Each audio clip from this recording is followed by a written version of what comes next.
Alright, what's up, y'all? Hope y'all doing well. Back with another romance anime review. Today, we're talking about a show called Kiryu Fan Club. I literally just finished watching it. It literally just ended this past week in this latest season of 2026 anime. And man, was this a great show. I personally absolutely loved it, and I cannot wait to get into it and talk all about it here in today's video. Again, trying to keep on the one video per week schedule going. Sure, by this point, short should have came out by now, maybe. I'm not 100% sure about that, but hopefully it did. But yeah, a lot more content coming soon. This romance season of anime is coming to a close.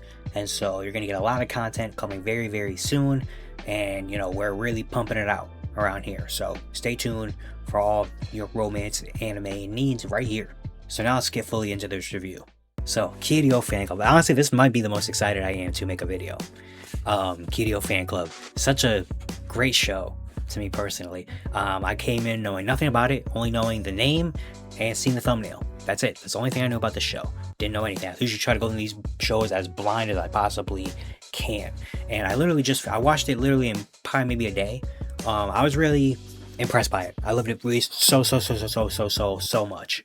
Like, it was so good to me. Like, everything just came full circle. It was so great.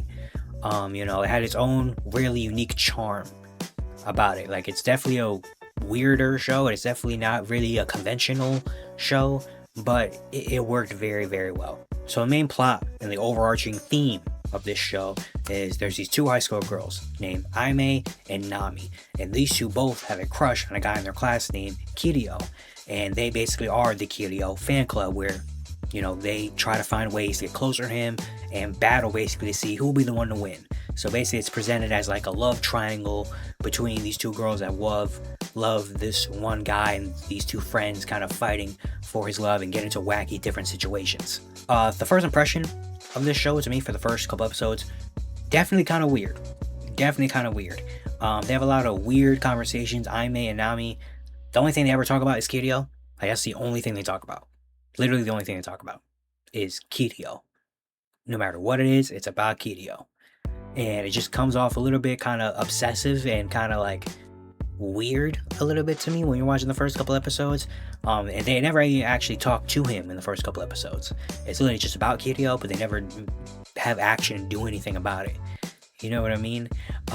They get into a lot of different weird, funny shenanigans, situations, and scenarios where, you know, the first episode they fight to see, you know, because Kiryu leaves his jacket in the classroom after school, and they decide, okay, who's gonna be the one to go give him his jacket. They have a girl named Satsuki who's a part of Kiryu's little friend circle, and they become a little bit of rivals because they think Satsuki's in love with Kiryu, and so they have to fight against her. They end up writing a love song for Kiryu called the Licky Love Song. They wanted to clone him and find a random science guy named Manda who they think they can clone him, and eventually want to learn curses from him. So definitely you can tell it's very wacky, weird, you know, funny shenanigans type of show at first, where the only thing is about Kiryu, and the only thing we presented is these girls are absolutely obsessed with Kiryu, you know. And it definitely is kind of weird. Like, the first two episodes, they're good. I'm not saying they're bad at all. I'm not saying I hated it, but it definitely was kind of like, I just wanted to see where it goes. Because I was like, okay, this is the first two episodes. Surely this show isn't going to be the same way the entire time, right? Surely something's going to happen at some point, right? And then we get to episode 4, which in my personal opinion, episode 4 is when this show got real to me. And that's when I kind of really sat up in my seat and locked in. And I was like, oh, okay, we're in for it. We're in for something. Quick rundown of episode 4. A lot of things happen. They end up getting Kiryu's number at one point because Kiryu and Momose, Kiryu's friend at this point, find Aime and Nami sitting in a booth together, and they eat together and eventually end up getting Kiryu's number. And Aime actually has a conversation with him through text, and they actually bond over some certain things. We learn about Manda, the weird science guy, and how he's going to be incorporated into the show for the rest of the season, on how he'll help them with basic tactics, where at first they want to learn curses and different things about him, but Manda doesn't really want to be involved with them, so he just tells them basic things, being like, hey, so how do I, like, maybe a curse to where Kiryu's going to fall in love with me. And he just says, okay, here, do this, this, and this, which is a basic thing. He says, all right, go up and talk to him, or go up and do this, or do this little anime trope, or whatever, you know. It's just basically him saying, get out of my life, please, you know, and being kind of like the mentor, but not really the mentor. kind of like comedy relief a little bit. We learn about Nami a little bit more in her mind. She opens up a little bit towards Manda, where she says, I want things to stay the same, and I love spending time with Aime, and just about how deep and how nice her friendship is with Aime, and how fun it is to kind of do those shenanigans. And the biggest thing of all we learn about is how Aime actually fell for Kiryu. So at the one point at the end of episode 2, Nami and Aime kind of have this conversation. They ask, like, how did you fall in love with Kiryu? And at first, Aime said, one day in class during a test, my eraser fell under his desk, and he went to go get it, and he hit his head coming up on the desk, and she thought that was such a cute moment where, she fell for him right there instantly. And then we learn at the end of the episode that she actually lied about that. And at this point, we finally get to learn how she actually fell for Kiryu. So before they entered high school, she was visiting her granddad while he was in the hospital. And one day she was walking through the hallway, and in one of the rooms next door, she saw this guy who ended up becoming Kiryu, who was in there, and he just had the biggest and brightest smile and laughter and this positive energy. And that was so, blinding to her that she just kind of fell right there for him. And she keeps seeing Kiryu be at this hospital and cheer up whoever was in this bed and whoever he was visiting and everything like that. And seeing him smile and do all these positive things was just such a great sign and brightened her day every time. And so eventually one day she walks by the room and he's not there. The person that was in the bed isn't there. Kiryu isn't there.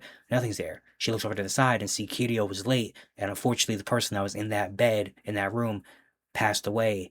And she saw Kiryu break down and, be sad and cry, and that smile and all that positivity went away.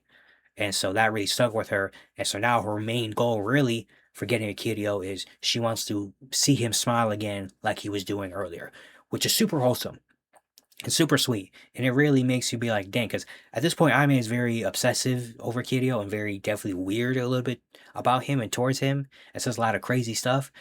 But seeing an actual genuine, like, wholesome, reasoning for her liking Kiryu definitely, like, makes you fall, like, be like, wow, like, that's actually so nice. It's such a great thing for her to do. And now let's finally get into these characters and talk about these characters that we know at this point in the show. So starting with Aime, very, very odd one, very odd girl.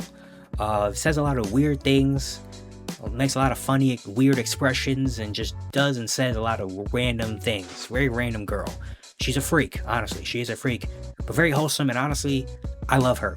I love Aime. I love her. I love her a lot. She's by far my favorite character in the show. Not saying that all these other characters are bad, just how much I love Aime. Like, you really grow to love her because she is weird and freak or whatever, but it's in a very wholesome and charming way to me. And she's also incredibly selfish. Everything she says and does is really kind of more about her, but it's in such an endearing way where it's just like, she means the right intention because she always gets others involved in it, but it's also a super nice and super honest person and actually cares about others without even really knowing it. It makes others' lives brighter even when she doesn't realize she's doing it. Like, so it's just she's just like charming without trying to be. She has this natural charisma and just like endearing wholesomeness that you really fall for, and you're like, dang. Like at some point, I was like, dang, I love this girl, bro. Like I love Aime so much. Like her weird freakiness, that's just who she is. She's a pure freak, and we love it. I love it for her. I really do. Going towards Nami, she is very close to Aime, obviously as friends. Sweet, but not really over the top, and doesn't have that like expression a lot. She's kind of a lot more reserved a little bit, but also gets involved with the fun for Aime. But the thing about Nami is, funny enough, we don't really get too much about her. Like the only thing we really got about her at this point is like how much, when she opened up to Manda about like, yeah, I just want things to stay the same, and I like Aime's, like personality, and I like doing these weird shenanigans with her. That's kind of it. We don't really get to see inside the mind of Nami a lot until like the end of the series, and she kind of just around, where she plays and panders into, when she talks about liking Kiryu, she panders more towards Aime. And one thought that I had throughout the entirety of the show is it honestly really seems like she doesn't really actually like Kiryu. Like, certainly not in the way Aime does, because Aime's a whole nother level, but even basically, I didn't feel like she had feelings for Kiryu. And I noticed this, I think, either in episode 2 or episode 3, where I started saying to myself and thinking, I was like, does she actually really like Kiryu or not? because a lot of the things you see, I just don't get a feeling for it. Like when they're talking about Aime, when she's talking to Aime about Kiryu, she brings up Kiryu, but she always kind of panders towards Aime in the end, where she kind of lets Aime go and go and go and go, and even gives her advice a little bit about certain things, you know. When they're looking at Kiryu, it's always Aime kind of going over the top, and she's kind of just there for along for the ride. Feels like she's just along for the ride in this, you know. Even when, you know, Aime asks her about like Kiryu and things, all her answers are always just neutral. Where it's like they're just such basic answers. You can say that about anything and everyone. There's nothing really ever specific she says that she likes about like Kiryu. And so it kind of puts you in the idea in the head of like, does she actually like Kiryu? Or is she just doing this to get close to Aime? I don't really know. Now let's talk about Kiryu, the main guy that everybody in the show apparently loves. Kiryu is a very closed off, not talkative type of guy. Doesn't really open up a lot. He's very kind of to himself. Doesn't show a lot of emotion. Doesn't really smile a lot. Just kind of like that kid in the class that you kind of like know exists, but it's like, okay, cool. You know, he's on the soccer team, but he's not really good at it. He kind of doesn't really have a big personality or anything like that. He's just kind of there, you know. And he's friends with this guy named Momose, but you start to question, is he even really friends with Momose? Because at one point, while him, Momose, and Satsuki are walking home together, you know, he kind of just walks off because he has to go find something or left something in the class, and Momose and Satsuki are talking, and Momose's kind of like, yeah, it just feels like I never really can get a read on him. It feels like he never really opens up to me, and I never know what's going on with him. So it kind of gets you thinking like, dang, is Momose actually his friend? Or are they just together because they're on the soccer team together and they're just in the same class? Like, so it has you thinking about Kiryu too. It's like, dang, is he actually like a friend, and what's going on with him? For Momose, just a good guy, very cheerful guy, popular guy apparently, cool guy, on the soccer team, star of the soccer team.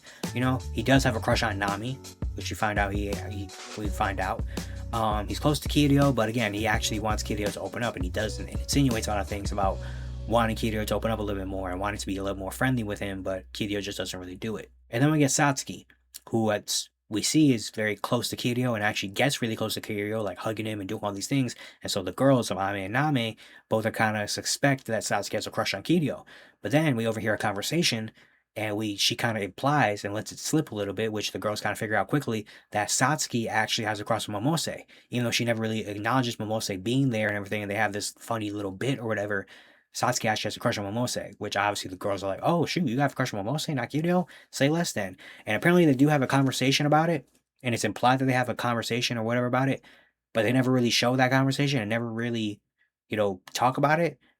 And Satsuki's never really seen much after that until like the last episode or two, where I thought Satsuki was going to become like actually a part of the show, maybe be the third girl in this little, you know, whatever, and how help them try to get with Kiryu or whatever. But no, she just kind of exists in the background, I guess.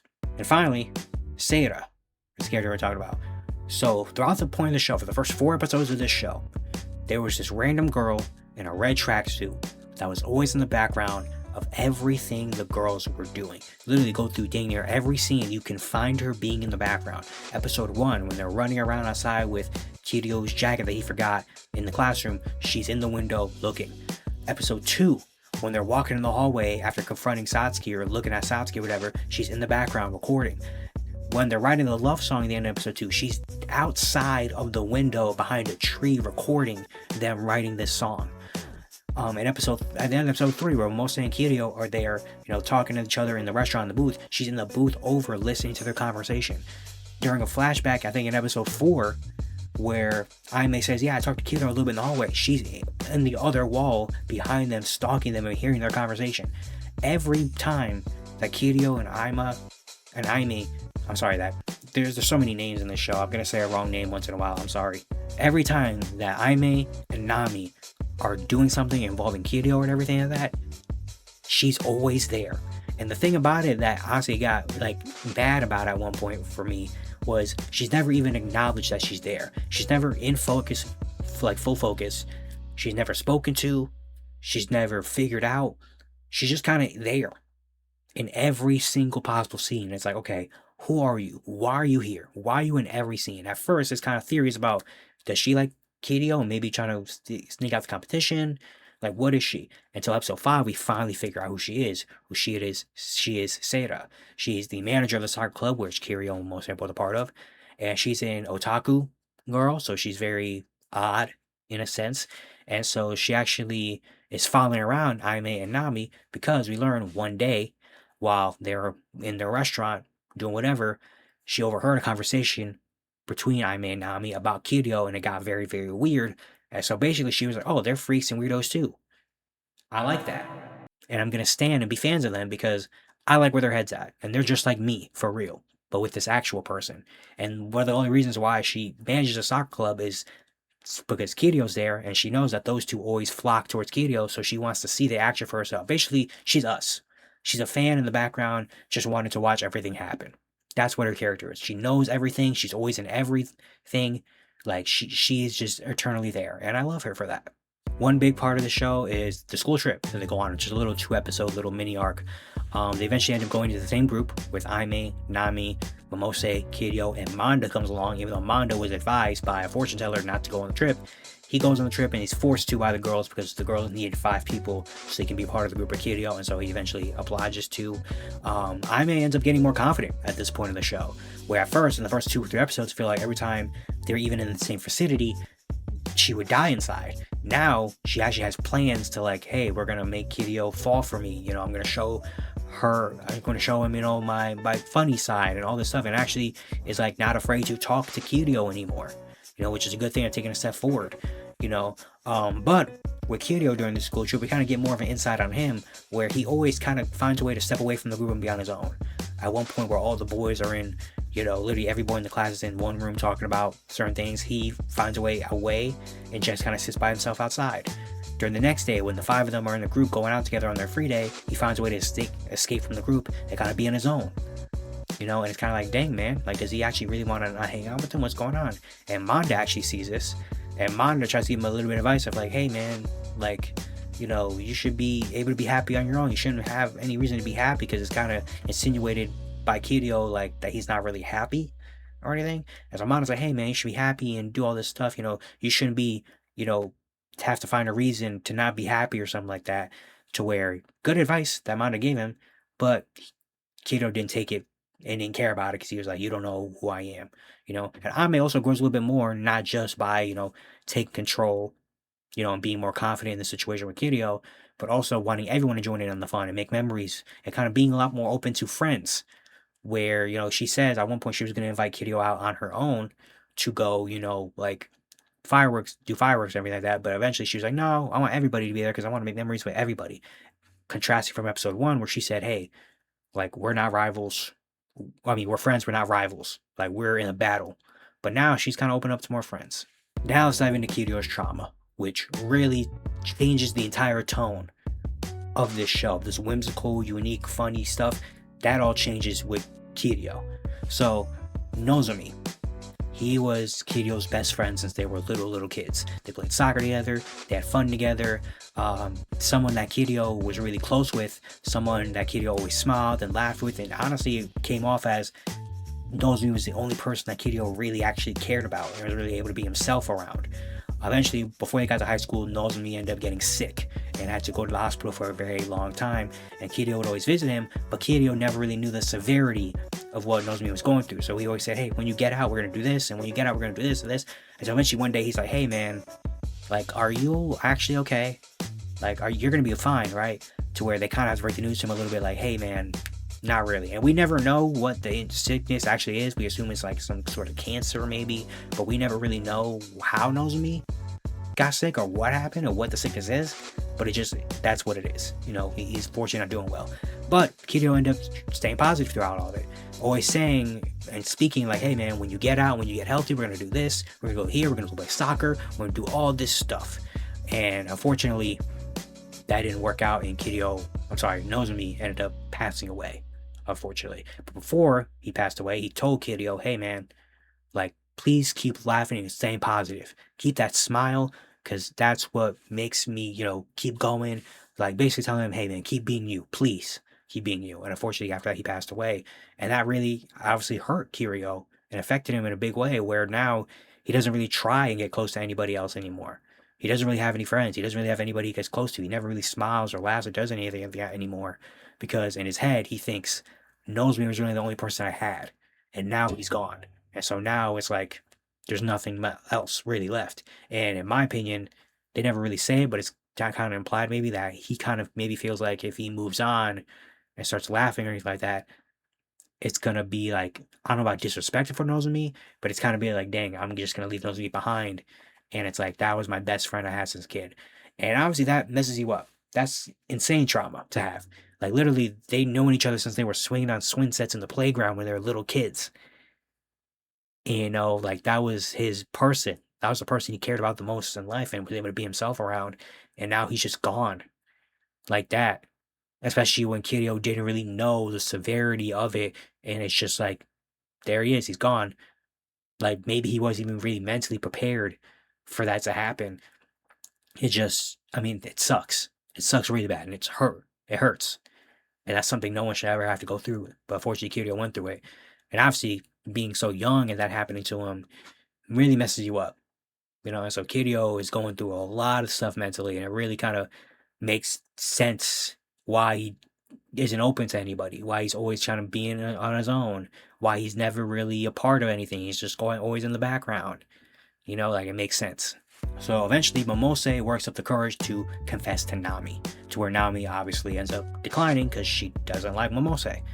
And during this, you know, because we're under the impression that, you know, at least they're trying to make you think that Nami likes Kiryu, even though I believe at this point, like, she doesn't like Kiryu. I just don't feel it. I don't feel the energy, you know? And so Momose, after he gets rejected, says, well, who do you like then? Because she says, like, I like someone else. He says, who is it then? And Nami's like, I can't tell you. I can't tell anybody. But when she says I can't tell anybody, she says it not really to Momose. She says it more like under her breath and to her own self, kind of maybe trying to confirm it herself, like, yeah, I can't tell anybody, which heavily implies that nobody knows about this crush, which is very odd because Aime obviously knows about her crush on Kiryu. And it had me thinking, and when I was thinking about it, and after she said that, a light bulb went off in my head. And I just had like a brain blast moment. And I was like, oh my god. Nami likes Aime. It's something I thought about in like episode 2 or 3 for like a second. And then I kind of put it away because I was like, no, I don't think we're going down that route. Because I've had that assumption about some things in some of these shows multiple times. Some of that nature. And it just never worked out. And I was kind of like, okay, I'm just going to stop doing that because it's kind of weird to think that everybody has feelings for everybody. That's probably not how it's going to go down, right? But then after that, I thought about it, and when you look at some things that happen in the show and put together pieces, it makes so much sense. At the end of episode 1, where they're both at home, Aime and Nami, and they're texting on the phone or whatever, and I don't fully remember, but I think the conversation is brought up, like, how would you confess to, you know, Kiryu or whatever, and Aime says, she's like, yeah, I'm gonna say, dear Kiryu, like, I'm in love with you, please go out with me. And when Nami thinks about this, in her own head, she says, ouch, in like a ugh type of way. And when she said that, I was like, why did she say ouch? Like, what does that mean? But now thinking about it in the way, she probably thought about Aime saying that to Kiryu and got hurt inside because she likes her. At the end of episode 2, when we have that conversation, like I said earlier, where Aime and Nami are like, hey, so how did you fall in love with Kiryu? And Aime said her thing. Nami said, well, it was the first day of school. It was the first day of high school. That's all she said. She said it was the first day of high school. And Aime called her out, being like, bro, you're lying, everything like that. And we thought at some point, like, yeah, she is lying. And that kind of, you know, heavily contributed to my theory of like, yeah, she doesn't even really like Kiryu because she just said a basic answer. She doesn't really have a feeling for him. But then later, after Aime in her head was like, dang, I lied, Nami in her head said, I can't believe I told her the truth. And I was like, how did you tell her the truth? Like, what do you mean first day of high school? There's got to be something more to that. When you think about it, because I don't think I said this earlier, which if I did, then I did, but if I don't remember, Nami and Aime aren't childhood friends. They met in high school. They met, like, recently. They've only actually really been friends for, like, maybe a year-ish. So they're not, like, childhood friends. They met in high school because they went to different schools. And so it makes sense. You think about it, oh, wait. Yeah, first day of high school, that's when she met Aime. So that's when she fell in love. not with Kiryu, but when she fell in love. And then when you look at their conversations of like where, again, she always brings up Kiryu, is the first one to bring up Kiryu, but she always panders to Aime more like, so what would you do in this situation or anything like that? And kind of lets Aime go, lets Aime get worked up, lets Aime do all the things. And then when it's brought back to Nami and be like, so what would you do? Nami just says something basic because she's like, I don't really care about that. I'm caring about more what you think. And kind of panders and even gives Aime advice at some point, be like, hey, you got to do this, you got to do this. And it makes sense now because it's like, she doesn't really like Kiryu. She likes Aime and she wants to see Aime happy. And she wants to see her be able to do all that stuff. And she kind of already in her head kind of, you know, agreed to like, yeah, she probably doesn't like me, so I'm just going to be there. You know, and she's always doing things for Aime's sake. And also she's very like, I feel like she's the one that notices the really small things about Kiryu and brings it up to Aime. And I think this is my own theory, but I don't know. That's probably because she knows Aime likes Kiryu, so she always looks at Kiryu because it's like, you're my competition, huh? Okay, let's get a real look at you. But also on the other hand, she also again she has to play pretend that she likes Kiryu, so you know she has to know all these certain things and kind of keep up with Aime. And so after she said, I can't tell you, I can't tell anybody, it kind of opened my eyes and it turned on the light bulb and going back and flashing back through all these moments, I was like, it was right there the whole time. She likes Aime. It was right there. And this is the one point where I wish I was a reactor YouTuber, where I wish I did like episode reactions. Because literally after this, I sat here for 15 minutes and I went through all the stuff in my head and I was like my brain opened up and my third eye expanded and I was just like, oh my god, like I had a funny reaction. That's the only point where I wish I was a reactor, you know, because that would have been funny to catch on camera. And Aime actually sees his confession. She doesn't really hear too much of it. A little bit, she hears a little bit of it. She doesn't hear about the Nami, you know, saying I can't tell anybody or whatever. But she hears a little bit of this. She wasn't supposed to, but she was just walking across and just kind of came across it. And throughout these last couple of minutes, we saw Nami really kind of maybe take more of a step forward. And in her head, in Aime's head, because again, she thinks Nami likes Kiryu, she's like, dang, like Nami's actually starting to take a step forward. And Nami's actually starting to like, you know, really, you know, like Kiryu. And we flash back to the first episode where Aime said, hey, like we're not friends, we're rivals, and we have to battle for his love or whatever.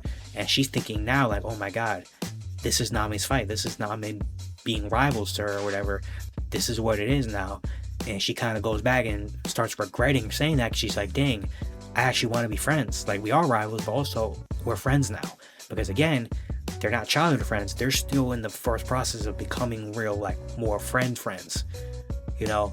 And so it's just a funny callback to that. And now Aime's kind of really starting to see everything and be like, dang, I feel like I've messed up here.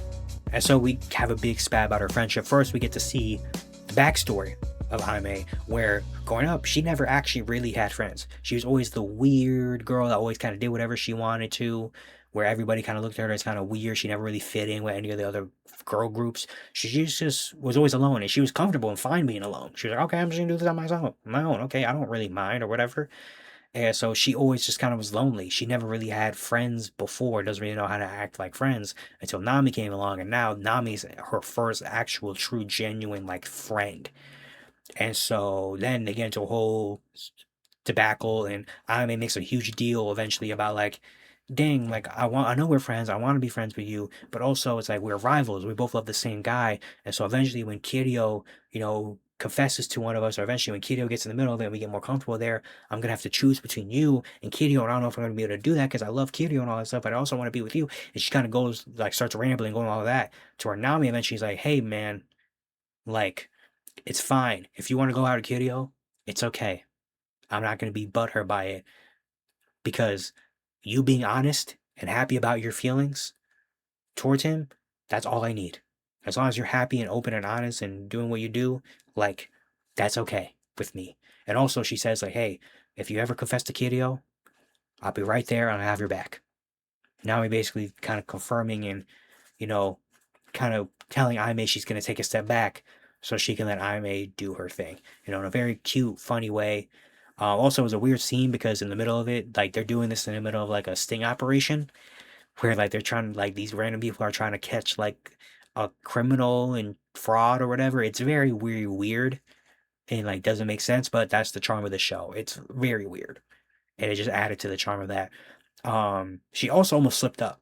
She almost slipped up and shed her real feelings towards Ame, because during this rant, she like Nami is saying like, "Well, you're the only one I care," and then she stops and kind of goes back into a more normal setting, looking like she was gonna let it slip. Like, you're the only one I actually care about. You're the only one I actually like. You're the only one I actually love. Like that, kind of again more confirming our theory of she actually likes Aime. These two are friends are really really cool because, I mean, Aime eventually learns a little bit more about friendship during the times, and Nami's also a real one because Nami also always kind of gives the big moments to, Aime, and Nami always kind of is there. They're both there for each other, and they're both very weird to each other in their own right, but it's fun. And these two are like a really good friendship I love a lot. Going back to Kiryu and his mental health, this is where things start to get really real. Where Kiryu eventually ends up quitting the soccer team. He gets into a little bit of a spat with Momose because after Momose's confession towards Nami, he suspects that Nami actually likes Kiryu. And so the girls actually work the courage to ask him out to a movie together, to where he declines. And so later, Momose saw that. Momose's like, hey man, like, you gotta be a little bit more open and personable and do all this stuff. More because he was just mad that he rejected Nami like that, in a way. But yeah, so kind of opened up and stood up to Kiryu a little bit, be like, hey bro, you gotta like be more open as a person. So where Kiryu didn't really respond, and he walked away, and so it was a little bit of a spat there where they weren't really talking as much. Kiryu ends up again quitting the soccer team. He ditches school for a week. Then he has a teacher conference, after, to discuss it, and he literally says during the conference, nothing that's important to me really matters anymore. He said this to the teacher, and the teacher just didn't really do anything and didn't react to it at all. Teacher, what are we doing here? You should be fired for that, but okay. And he also a little bit later yells at Aime because, so one day after school, Aime and Nami are trying to teach Aime's granddad soccer and trying to keep him and all of his friends in shape. And so they bring Kiryu along because they're like, hey Kiryu, you play soccer, you know how to do this, whatever. And so they ask Kiryu like, was it fun? And Kiryu kind of finally lets it slip and be like, no, it wasn't fun for me. It was fun for you two, I'm sure, because you two have fun a lot. It wasn't fun for me. And then they get into a little bit of like a, I guess, spat, to where Aime kind of like, but you like soccer, you know that. And Kiryu breaks, being like, what do you know about me? You know nothing about me. I'm not having fun with this. Like, why do you even try to do all this stuff? And kind of finally lets his inner self be revealed and yells at Aime, to where Aime kind of runs off a little bit and be like, you know what? Yeah, I don't know anything about you, and runs away. And this is around the point also where Kaseda was following Kiryu around, and we learn Kiryu say at some point, he says, hey, I don't know if I can do this anymore. I'm done with it. Maybe it's better if I'm where you are, Nazumi. Basically, kind of saying, hey, I don't want to be really around anymore. And we're getting down that route. And it made things very tense, obviously. And it changed basically the dynamic of watching this show for me. Because obviously we know, Ami and Nami don't know this, and they're very whimsical and funny and very, doing these funny tactics, and they're still trying to do it, and they're doing it in the background. But now that we know that Kiryu is going through some real depression stuff and is going through these certain thoughts, it's very like, I don't know if this is the right time to be funny and all that stuff, man. We got someone's lives to potentially save right now. Someone might not be around anymore. We got to help them do that. And so it makes things very interesting and weird to watch. And eventually Manda has a moment where, you remember, I don't know if I fully said this, but at first when Manda was first introduced in the show, I didn't really care for him at all for the first episode or two when he was there, because I was like, it's just going to be this weird kid that's going to like, be there. I didn't really care about him at all. He was just kind of there to me. I didn't have any emotion. I was just kind of like, okay, he's around.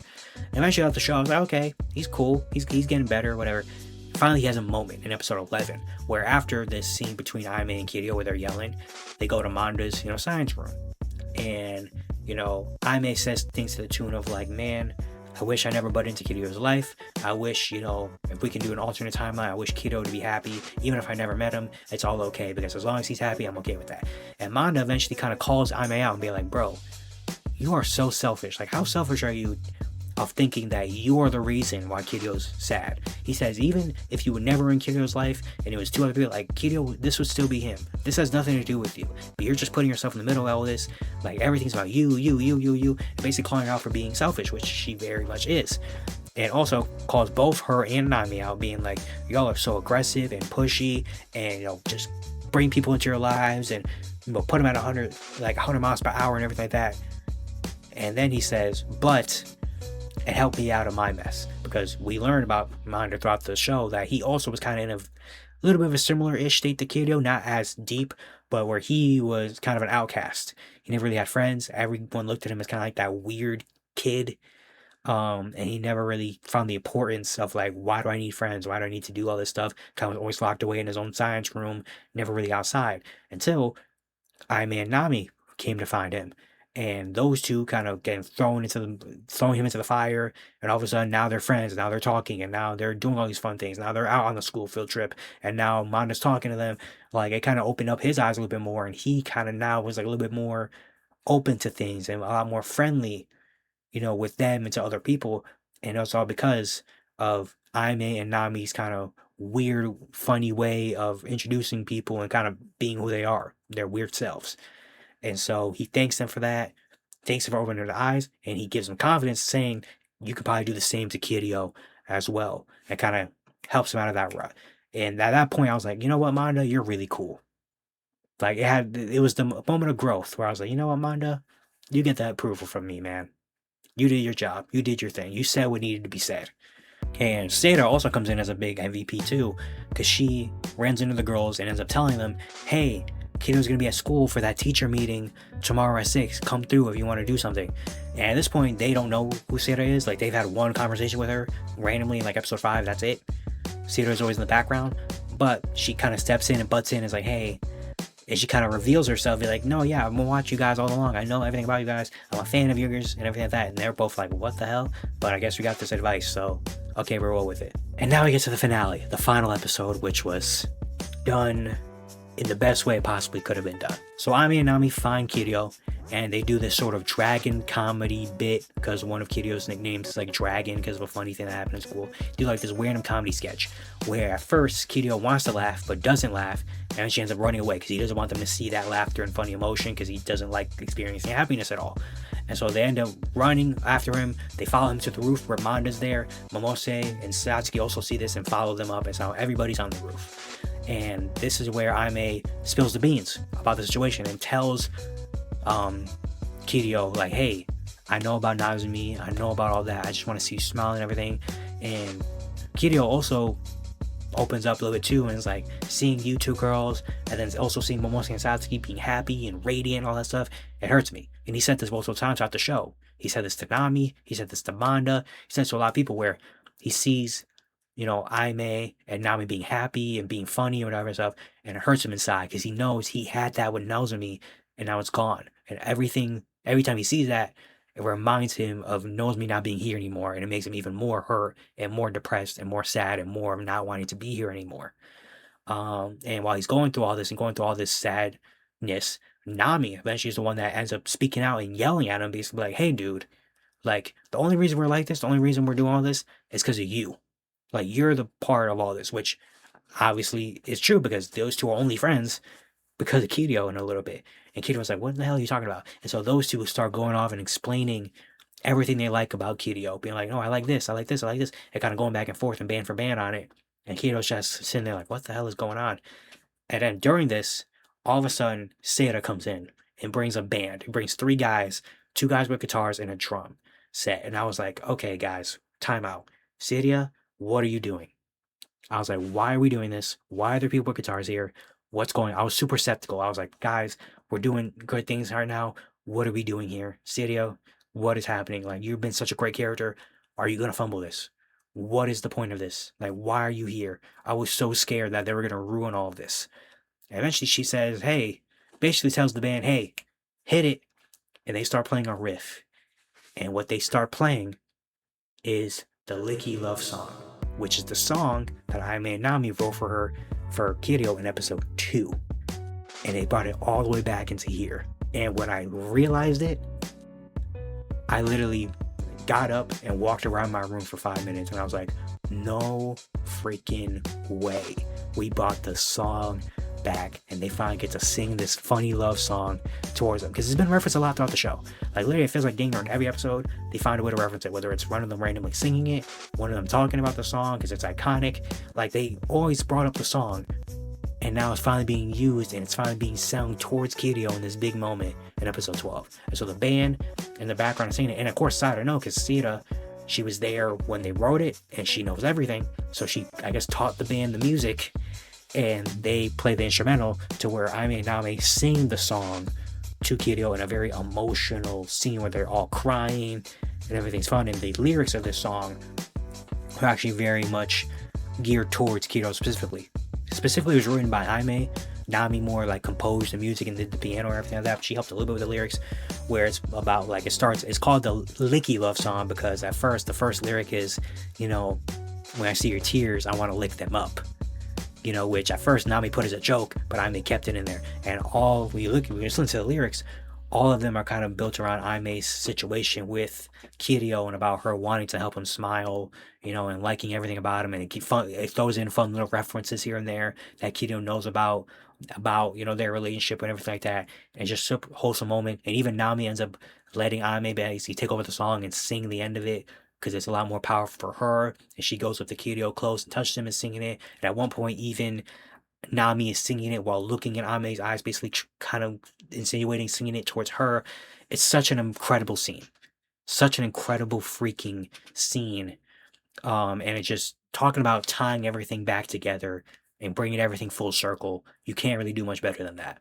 After the song, Kiryu breaks down and apologizes to them to Aime and Nami for being like, hey, I'm sorry for saying those things to you. I'm sorry for everything, basically. To where Momose and Satsuki come over and they talk about it and everything like that. And so eventually Nami tells Aime like, hey, okay, this is your chance. Go confess to him. And then we finally get the Nami backstory as to why Nami actually likes Aime. So they met during the exam to get into that high school, where Aime saw Nami kind of being nervous and her stomach was upset and she was kind of like, you know, very pale and things weren't going very well. Aime helped her get better by talking about diarrhea, which is the only way Aime would, you know, help someone get better. And Nami just saw her weirdness and whimsicalness and kind of saw her ability to able to just be herself and be weird. And it brought color to her life, because Nami before this seemingly was just bland and kind of was just like normal, but to see her be able to be whimsy and for her to be able to be just herself and her weirdness, it really hit Nami hard, to where they got into the same high school, got into the same class, and eventually she developed a crush on Aime. But then she saw that Aime actually liked Kiryu, by putting things together and seeing her always be able to say her Kiryu, so she kind of quickly put in her head like, oh, okay, she likes Kiryu, which means she's not gonna like me, so okay. And so eventually she ended up cutting her hair and started to talk to Aime and act a lot more weirdly and like in her own funny self, and also told Aime, hey, I also like Kiryu too, kind of find something to bond with Aime over, because like, you know what, if we're not gonna date and be together, I'm just gonna help her with anything possible, and what she wants is Kiryu, and that's how she talks and everything, so I'm gonna do that for her, you know. And basically kind of allow Nami to kind of just be weird and be her own self, you know. And it's just a sweet, adorable moment. And Ami eventually goes up to Kiryu and asks, at first she's gonna ask, hey, can we hang out? But then she brings Nami around. It's like, no, can all three of us hang out? Keeping Nami in the mix, because Nami eventually at this point was like, okay, here it is. Like, this is the moment where they're gonna go, and I'm gonna be the third wheel, and who knows what happens next. And so Aime, with the character growth, being like, no, Nami's my friend, and we're gonna be, all three of us are gonna be a part of this. And so bringing Nami in and be like, no, can we hang out? Such a great touch moment. And at the end, it ends with them graduating high school. They're going to separate colleges, Ami and Nami, but they say, hey, let's be friends and thank you for everything you've done for me and everything. And then we see Kiryu walk in, and Kiryu actually is smiling. He's happy, and he has this little bit more pep in his step and talking a lot more like he did before with Nozomi. And the series ends with them taking a picture that's very similar to the picture they took at the end of episode 1, where Kiryu left his jacket in the classroom. Those two took a picture at the desk of Kiryu's jacket as a memento. And now it ends with them taking that same picture, but instead Kiryu is there on the desk as memento. Just a perfect way to wrap up this series. I mean, great, incredible. I mean, from the weird and uniqueness of the show, where you kind of felt like you never really know what was going to happen next and what character was going to do what, but it all made sense, to the drama build up to, you know, the mental health and how deep it got and how real it got, to them helping him out of that rut and that mess, to seeing the development of Aime and Nami's relationship, which is very unique because, again, they aren't childhood friends. Usually you don't see that in anime where two girls or two guys like this close, usually they are childhood friends that end up, you know, going to high school together. No, these two just met and just became friends, and they're still trying to fumble through that mess and trying to learn who each other are as people more. You see that in the background. You see both of them kind of get over a lot of different humps. The way everything gets called back, like no stone is left unturned for the most part, and everything comes back full circle. And the way they were able to do all that in that incredible final scene was amazing. You see characters like Manda and Satsuki and Sarah, who at first you thought were going to be kind of detriments, actually become strengths, and actually, at least Manda and Sarah become huge MVPs and big parts of all of them coming back to help Kiryu in the end as well. And just an incredible show, really, an incredible show. Like, it might be weird for the first couple of episodes, but I promise you, stick with it. I promise you, if you stick with it and care about the story, it will immensely pay off at the end of the day. I promise you it will.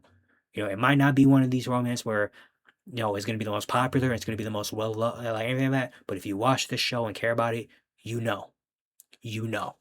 Like, it was so amazing.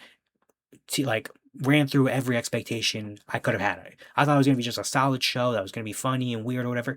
It turned into something absolutely incredible and amazing, and a show that, like, I will remember for a while. Like, I'm probably going to go back and watch this multiple times. Like, I'm damn near considering going back and watching it right now. That's how much I really love this show. So ultimately, I give it 2 thumbs up. I really recommend it. If you like this deep type of stuff and are willing to go through a full story and go through a full arc and get invested in these characters, it will immensely pay off. 2 thumbs up. Incredible stuff. Yeah, that's all I got for today. Hope you guys enjoyed it. Like I said earlier, content is going to be coming at a premium very soon. A lot of shorts, videos coming out. This is just the beginning of it for this season that just dropped and finished wrapping up. So stay on the lookout for more stuff. If you liked the video, hit the like button. You know, leave a comment down below about the show or anything about it at all. It would really be appreciated. It helps out the algorithm. It helps out the algorithm, if I can say that word correctly. So, you know, if you like the video and comment or whatever, it'd really be appreciated. And if you do like the content, hit subscribe. You know, if you like hearing me yap about romance anime, want to keep up with romance anime, just want to straight up support the channel, I'd really appreciate that a whole lot. Link to my main channel, Everyday Hoops, linked in the description below. It's a channel about basketball, the exact opposite of what we do over here. So if you know someone likes basketball, like basketball your own self, let them know about the channel below. Go support it. I'd really appreciate that a lot. And yeah, I'll see you guys later. Peace out.